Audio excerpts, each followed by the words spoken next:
स्वागत है आप सभी का। आज हम आपके बीच में लेके आए हैं एक बड़ी ही शानदार स्टोरी।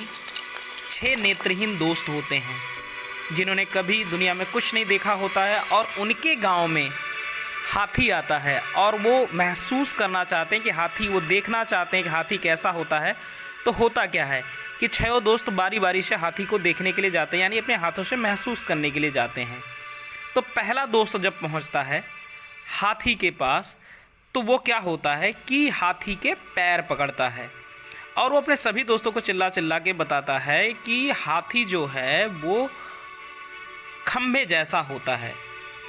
और फिर होता क्या है कि अगला दोस्त की बारी आती है। तो अगला दोस्त जब जाता है तो वो हाथी के पूंछ पकड़ लेता है और फिर वो बोलता है कि नहीं, तुम गलत हो, हाथी रस्सी के जैसा होता है।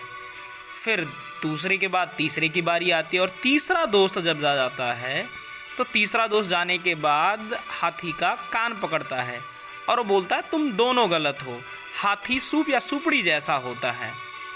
फिर तीसरे के बाद चौथे की बारी आती है और चौथा दोस्त जब जाता है तो वो हाथी के पीठ पकड़ता है और बोलता है तुम तीनों गलत हो, हाथी लंबी दीवार जैसा होता है। फिर चौथे के बाद पाँचवें का नंबर आता है, पाँचवा जाता है और हाथी के सूंड पकड़ता है तो बोलता है कि तुम चारों गलत हो, हाथी नल या नलकी जैसा होता है, इससे पानी निकाल सकते हैं और देखो इसमें छेद भी है। फिर पाँचवें के बाद छठे का नंबर आता है और छठवां जाता है हाथी के दांत पकड़ता है और दांत पकड़ने के बाद वो बोलता है कि तुम सब गलत हो, हाथी धारदार हथियार जैसा होता है।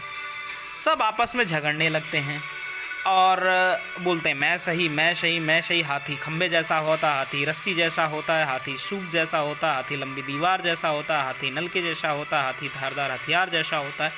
तो वहाँ से एक बुद्धिमान व्यक्ति गुजर रहा होता है और वो बोलता है कि आप सब अपने अपने दृष्टिकोण से सही हो, आप सबने जो महसूस किया, जिन चीज़ों को छुआ, आपने वही बताया।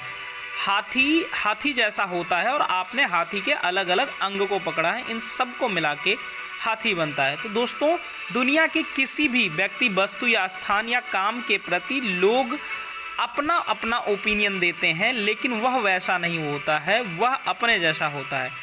तो आप किसी के कहने में ना आए, लोगों का दृष्टिकोण अलग अलग होता है। आप सदैव अपने ऊपर भरोसा रखें, अपनी देखी हुई चीज़ों पर भरोसा रखें और बुद्धिमान व्यक्तियों को, बातों को समझें और मानें।